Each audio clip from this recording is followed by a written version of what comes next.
ओम शांति।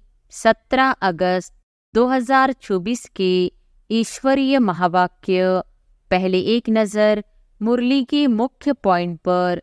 बाबा ने कहा, आत्मा अविनाशी है और बाप भी अविनाशी है, तो प्यार किसको करना चाहिए?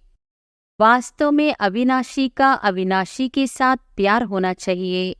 तुम्हारा प्यार विनाशी शरीर के साथ हो गया है, इसलिए रोना पड़ता है। अविनाशी आत्मा हो, तुमको रोने की दरकार नहीं। आत्मा एक शरीर छोड़ शायद दूसरा पार्ट बजाती है, ये तो खेल है। तुम शरीर में ममत्व क्यों रखते हो? अपने को अविनाशी आत्मा समझो। आत्मा कभी मरती नहीं। गायन भी है, जो रोया सो खोया। आत्म अभिमानी बनने की शिक्षा मिलती है, फिर तुम कभी रोएंगे ही नहीं। यह है रोने वाली दुनिया, वह है हंसने की दुनिया। यह दुख की दुनिया, वह सुख की दुनिया। और फिर बाबा ने कहा, जो अच्छा कर्म करता है उनको फिर शरीर भी अच्छा मिलता है। कोई को खराब रोगी शरीर मिलता है, वह भी कर्मों अनुसार है। यहाँ तो मनुष्य अच्छे बुरे कर्मों को भी नहीं जानते हैं। रिद्धि सिद्धि वालों को कितना मान देते हैं, उन्हों की पिछाड़ी मनुष्य जैसे हैरान होते हैं। है तो सारा अज्ञान। यह दुनिया है ही विनाशी चीजों को प्यार करने वाली। कोई कोई का बहुत प्यार होता है तो मोह में जैसे पागल बन जाते हैं। अभी तुम अपने को आत्मा समझ दूसरे को भी आत्मा देखते हो तो जरा भी दुख नहीं होता।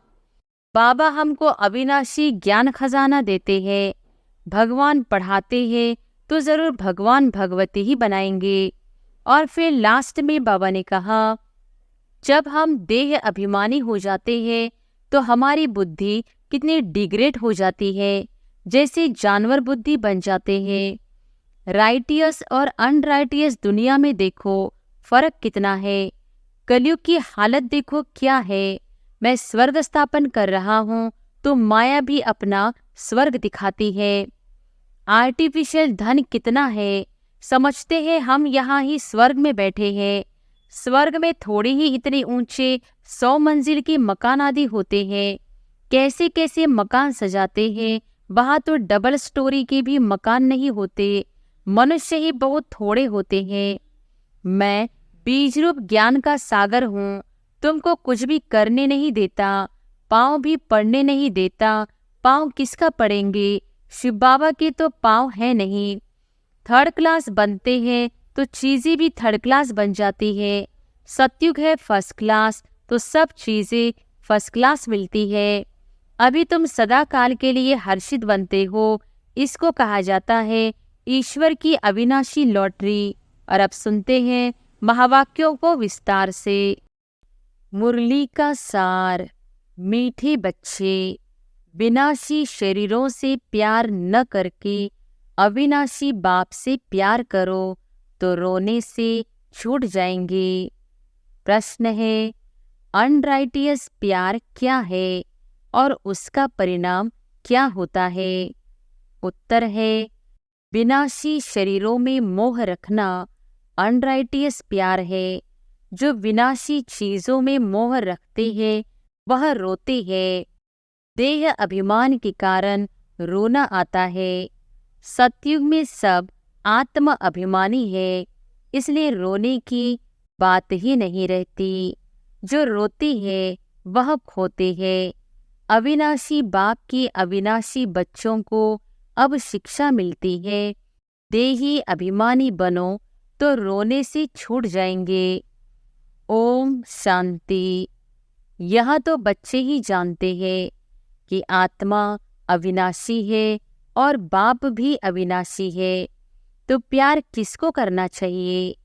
अविनाशी आत्मा को अविनाशी को ही प्यार करना है। विनाशी शरीर को थोड़ी ही प्यार करना चाहिए।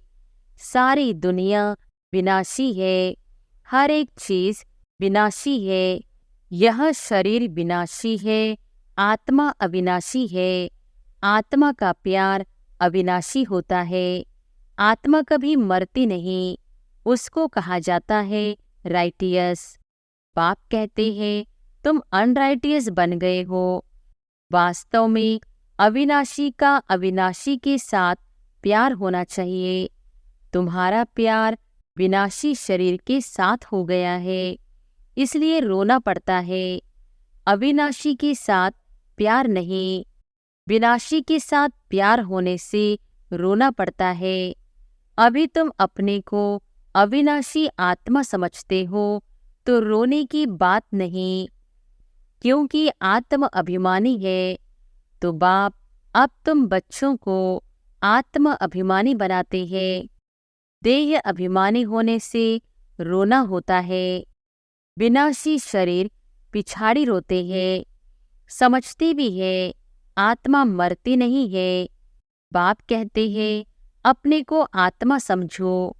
तुम अविनाशी बाप के बच्चे अविनाशी आत्मा हो। तुमको रोने की दरकार नहीं। आत्मा एक शरीर छोड़ जाए दूसरा पार्ट बजाती है। ये तो खेल है। तुम शरीर में ममत्व क्यों रखते हो? देह सहित देह के सब संबंधों से बुद्धियोग तोड़ो। अपने को अविनाशी आत्मा समझो। आत्मा कभी मरती नहीं। गायन भी है जो रोया सो खोया। आत्म अभिमानी बनने से ही लायक बन जाएंगे। तो बाप आकर देह अभिमानी से आत्म अभिमानी बनाते हैं। कहते हैं तुम कैसे भूले हुए हो। जन्म जन्मांतर तुमको रोना पड़ा है। अब फिर से तुमको आत्म अभिमानी बनने की शिक्षा मिलती है। फिर तुम कभी रोएंगे ही नहीं। यह है रोने वाली दुनिया, वह है हंसने की दुनिया। यह दुख की दुनिया, वह सुख की दुनिया। बाप बहुत अच्छी रीति से शिक्षा देते हैं। अविनाशी बाप के अविनाशी बच्चों को शिक्षा मिलती है। वह देह अभिमानी है तो देह को ही देख शिक्षा देते हैं। तो देह की याद आने से रोते हैं। देखते भी है शरीर खत्म हो गया, फिर उनको याद करने से क्या फायदा? मिट्टी को याद किया जाता है क्या? अविनाशी चीज ने जाकर दूसरा शरीर लिया।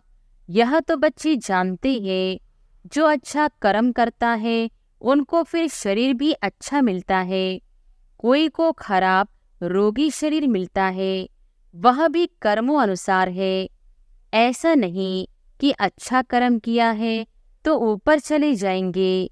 नहीं, ऊपर तो कोई जा नहीं सकते। अच्छे कर्म किए हैं तो अच्छा कहलाएंगे, जन्म अच्छा मिलेगा। फिर भी नीचे तो उतरना ही है।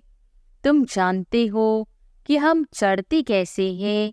भले अच्छे कर्मों से कोई महात्मा बनेगा, फिर भी कला तो कम होती ही जाएगी। बाप कहते हैं फिर भी ईश्वर को याद कर अच्छा कर्म करते हैं तो उनको अल्पकाल क्षणभंगुर सुख देता हूँ। फिर भी सीढ़ी नीचे तो उतरना ही है।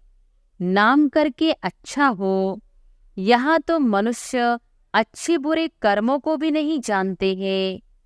रिद्धि सिद्धि वालों को कितना मान देते हैं। उन्हों के पिछाड़ी मनुष्य जैसे हैरान होते हैं। है तो सारा अज्ञान। समझो कोई इनडायरेक्ट दान पुण्य करते हैं, धर्मशाला हॉस्पिटल बनाते हैं तो दूसरे जन्म में उसका एवजा जरूर मिलता है। बाप को याद करते हैं, भले गालियां भी देते हैं तो भी मुख से भगवान का नाम कहते हैं। बाकी अनजान होने कारण जानते कुछ नहीं। भगवान को याद कर रुद्र पूजा करते हैं। रुद्र को भगवान समझते हैं। रुद्र यज्ञ रचते हैं। शिव व रुद्र की पूजा करते हैं। बाप कहते हैं मेरी पूजा करते हैं, परंतु बेसमझी से क्या क्या बनाते हैं, क्या क्या करते हैं। जितने मनुष्य उतने उन्हों की गुरु है। झाड़ में नए नए पत्ते, टाल टालियां आदि निकलते हैं तो वह कितना शोभते हैं। सतोगुणी होने के कारण उनकी महिमा होती है। बाप कहते हैं कि यह दुनिया है ही विनाशी चीजों को प्यार करने वाली। कोई कोई का बहुत प्यार होता है तो मोह में जैसे पागल बन जाते हैं। बड़े बड़े सेठ लोग मोहवश पागल हो जाते हैं। माताओं को ज्ञान न होने कारण विनाशी शरीर पिछाड़ी विधवा बन कितना रोती याद करती रहती है। अभी तुम अपने को आत्मा समझ दूसरे को भी आत्मा देखते हो तो जरा भी दुख नहीं होता। पढ़ाई को सोर्स ऑफ इनकम कहा जाता है। पढ़ाई में एम ऑब्जेक्ट भी होती है, परंतु वह है एक जन्म के लिए। गवर्नमेंट से पगार मिलता है, पढ़कर धंधादौरी करते हैं तब पैसे आदि मिलते हैं। यहाँ तो फिर बात ही नहीं है। तुम अविनाशी ज्ञान रत्नों से झोली कैसी भरते हो? आत्मा समझती है कि बाबा हमको अविनाशी ज्ञान खजाना देते हैं। भगवान पढ़ाते हैं तो जरूर भगवान भगवती ही बनाएंगे, परंतु वास्तव में इन लक्ष्मी नारायण को भगवान भगवती समझना रॉन्ग है। अभी तुम बच्चे जानते हो। ओहो, जब हम देह अभिमानी हो जाते हैं तो हमारी बुद्धि कितनी डिग्रेड हो जाती है। जैसे जानवर बुद्धि बन जाते हैं। जानवरों की सेवा भी बहुत अच्छी होती है, मनुष्यों की तो कुछ भी नहीं। रेस में घोड़ों आदि की कितनी संभाल होती है। यहाँ के मनुष्यों की देखो क्या हालत है। कुत्ते को कितना प्यार से संभालते हैं, चाटते रहते हैं, साथ में सुलाते भी है। देखो दुनिया का क्या हाल हो गया है। वहाँ सतयुग में यह धंधा होता नहीं। तो बाप कहते हैं, बच्चों तुमको माया रावण ने अनराइटियस बना दिया है। अनराइटियस राज्य है ना। मनुष्य अनराइटियस तो सारी दुनिया भी अनराइटियस हो जाती है। राइटियस और अनराइटियस दुनिया में देखो फर्क कितना है। कलयुग की हालत देखो क्या है। मैं स्वर्ग स्थापन कर रहा हूँ तो माया भी अपना स्वर्ग दिखाती है, टेम्पटेशन देती है। आर्टिफिशियल धन कितना है। समझते हैं हम यहाँ ही स्वर्ग में बैठे हैं। स्वर्ग में थोड़े ही इतने ऊंचे 100 मंजिल के मकान आदि होते हैं। कैसे कैसे मकान सजाते हैं। वहाँ तो डबल स्टोरी की भी मकान नहीं होते। मनुष्य ही बहुत थोड़े होते हैं। इतनी जमीन तुम क्या करेंगे। यहाँ जमीन की पिछाड़ी कितना लड़ते झगड़ते हैं। वहाँ सारी जमीन तुम्हारी रहती है। कितना रात दिन का फर्क है। वह लौकिक बाप, यह पारलौकिक बाप है। पारलौकिक बाप बच्चों को क्या नहीं देते हैं। आधा कल्प तुम भक्ति करते हो। बाप साफ कहते हैं, इनसे मुक्ति नहीं मिलती है, अर्थात मेरे से नहीं मिलते। तुम मुक्ति धाम में मेरे से मिलते हो। मैं भी मुक्ति धाम में रहता हूँ, तुम भी मुक्ति धाम में रहते हो। फिर वहाँ से तुम स्वर्ग में जाते हो। वहाँ स्वर्ग में मैं नहीं होता। यह भी ड्रामा है। फिर हो बहू ऐसे रिपीट होगा। फिर यह ज्ञान भूल जाएगा, प्राय लोप हो जाएगा। जब तक संगम युग नहीं आया है तब तक गीता का ज्ञान हो कैसे सकता। बाकी जो भी शास्त्र आदि है वह है भक्ति मार्ग की शास्त्र। अब तुम नॉलेज सुन रहे हो। मैं बीज रूप ज्ञान का सागर हूँ। तुमको कुछ भी करने नहीं देता, पाँव भी पड़ने नहीं देता। पाँव किसका पड़ेंगे। शिव बाबा के तो पाँव है नहीं। यह तो ब्रह्मा के पाँव पड़ना हो जाएगा। मैं तो तुम्हारा गुलाम हूँ। उनको कहते हैं निराकारी, निरहंकारी, सो भी जब वह एक्ट में आए तब तो निरहंकारी कहा जाए। बाप तुमको अथाह ज्ञान देते हैं, यह है अविनाशी ज्ञान रत्नों का दान। फिर जो जितना लेवे, अविनाशी ज्ञान रत्न लेकर फिर औरों को दान करते जाओ। इन रत्नों के लिए ही कहा जाता है एक एक रतन लाखों का है। कदम कदम पर पदम देने वाला तो एक ही बाप है। सर्विस पर बड़ा अटेंशन चाहिए। तुम्हारा कदम है याद की यात्रा का, उनसे तुम अमर बन जाते हो। वहां मरने आदि का फिक्र होता नहीं। एक शरीर छोड़ दूसरा लिया। मोहजीत राजा की कथा भी सुनी होगी। यह तो बाप बैठ समझाते हैं। अब बाप तुमको ऐसा बनाते हैं, अभी की ही बातें हैं। रक्षाबंधन का पर्व भी मनाते हैं। यह कब की निशानी है? कब भगवान ने कहा कि पवित्र बनो? यह मनुष्यों को क्या पता कि नई दुनिया कब, पुरानी दुनिया कब होती है? यह भी किसको पता नहीं। इतना कहते हैं कि अभी कलयुग है, सतयुग था, अभी नहीं है। पुनर्जन्म को भी मानते हैं। 84 लाख कह देते हैं तो जरूर पुनर्जन्म हुआ ना। निराकार बाप को सब याद करते हैं। वह है सब आत्माओं का बाप, वही आकर समझाते हैं। देहधारी बापो तो बहुत है, जानवर भी अपने बच्चों के बापो है। उनके लिए तो ऐसा नहीं कहेंगे कि जानवरों का बाप। सतयुग में कोई कुछ कीचड़ पट्टी होती नहीं। जैसा मनुष्य वैसा फर्नीचर होता है। वहाँ पंछी आदि भी फर्स्ट क्लास खूबसूरत होते हैं। सब अच्छी अच्छी चीजें होंगी। वहाँ फल कितना स्वीट बड़े होते हैं। फिर वह सब कहाँ चला जाता है? स्वीट से निकल कड़वाहट आ जाती है। थर्ड क्लास बनते हैं तो चीजें भी थर्ड क्लास बन जाती है। सतयुग है फर्स्ट क्लास तो सब चीजें फर्स्ट क्लास मिलती है। कलयुग में है थर्ड क्लास, सब चीजें सतो रजो तमो से पास होती है।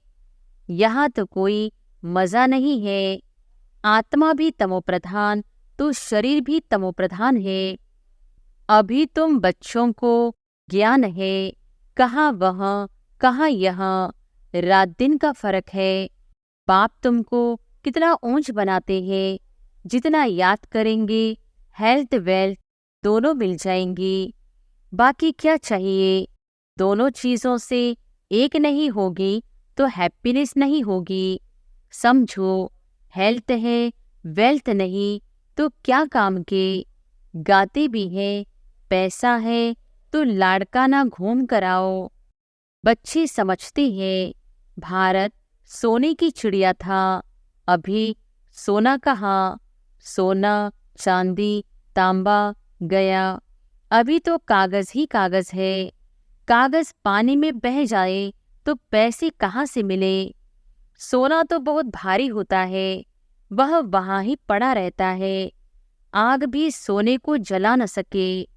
तो यहाँ सब दुख की बातें हैं, वहाँ यह सब बातें होती नहीं। यहाँ इस समय अपार दुख है। बाप आते ही तब है जब अपार दुख है, कल फिर अपार सुख होगा। बाबा तो कलप कलप आकर पढ़ाते हैं। यह कोई नई बात थोड़ी है। खुशी में रहना चाहिए, खुशी ही खुशी, यह अंत की बात है। अतीन्द्रिय सुख गोप गोपियों से पूछो, पिछाड़ी में तुम बहुत अच्छी रीति समझ जाते हो। रियल शांति किसी कहा जाता है, यह बाप ही बतलाते हैं।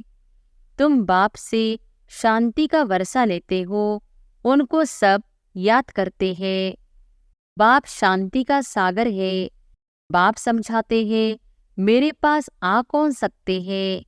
फलाना फलाना धर्म फलाने फलाने समय पर आते हैं, स्वर्ग में तो आ न सके। अभी साधु संत ढेर निकल पड़े हैं, तो उन्हों की महिमा होती है। पवित्र है तो उनकी महिमा जरूर होनी चाहिए। अभी नए उतरे हैं, पुरानों की तो इतनी महिमा हो न सके। वह तो सुख भोग तमो प्रधान में चले गए हैं। कितने ढेर गुरु किस्म किस्म के निकलते जाते हैं। इस बेहद के झाड़ को कोई जानते नहीं है। बाप समझाते हैं कि भक्ति की सामग्री इतनी है जितना झाड़ फैला होता है। ज्ञान बीज कितना छोटा है, भक्ति को आधा कल्प लगता है। यह ज्ञान तो सिर्फ इस एक अंतिम जन्म के लिए है। ज्ञान को प्राप्त कर तुम आधा कल्प के लिए मालिक बन जाते हो। भक्ति बंद हो जाती है, दिन हो जाता है। अभी तुम सदाकाल के लिए हर्षित बनते हो। इसको कहा जाता है ईश्वर की अविनाशी लॉटरी। उसके लिए पुरुषार्थ करना पड़ता है। ईश्वरीय लॉटरी और आसुरी लॉटरी में कितना फर्क होता है। अच्छा, मीठे मीठे सिकिलधे बच्चों प्रति माता पिता बाप दादा का याद प्यार और गुड मॉर्निंग। रूहानी बाप की रूहानी बच्चों को नमस्ते। धारणा के लिए मुख्य सार। पहली पॉइंट, तुम्हारे याद के हर कदमों में पदम है। इससे ही अमर पद प्राप्त करना है। अविनाशी ज्ञान रतन जो बाप से मिलते हैं उनका दान करना है। दूसरी पॉइंट, आत्म अभिमानी बन अपार खुशी का अनुभव करना है। शरीरों से मोह निकाल सदा हर्षित रहना है।